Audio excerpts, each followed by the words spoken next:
CIBIL score ఉంటేనే రాజీవ్ వికాస్ యువ వికాసం గతంలో ఏ లోన్ తీసుకుని కట్టలేని వారు అప్లికేషన్ రిజెక్ట్ అయ్యే అవకాశం.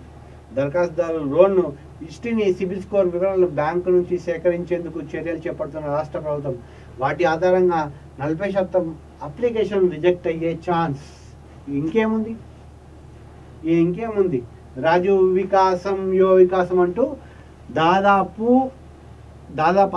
అన్ని ఊర్లలో 33 జిల్లాలకు సంబంధించి దాదాపు కొన్ని లక్షల అప్లికేషన్స్ వచ్చాయి. దాంట్లో 40% అంటే అర్థం చేసుకోండి.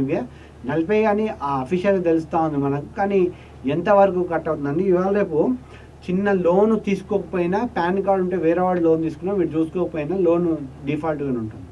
సో ఈ సిబిల్ అనేది చాలా థర్డ్ పార్టీ. వీళ్ళకు ఎట్లా అంటే ఒక ప్రమాణం ఏది ఉండదు, సిబిల్కి అనేది సంబంధించి ఒక ప్రమాణం అంటే ఏది ఉండదు. వీళ్ళు ఎట్లుంటుందంటే థర్డ్ పార్టీ. బ్యాంకులు ఏం చేస్తారంటే లాగిన్ చేసిన తర్వాత సిబిల్ హిస్టరీ ఎట్లా ఉంటుంది, సో ఏం చేస్తారు, ఎట్లా కొలాబరేట్ అయ్యారు, ఎక్కడెక్కడ లోన్స్ తీసుకున్నారు, దీని బిహేవియర్ ఏంటి అనేది అక్కడ చూస్తారు.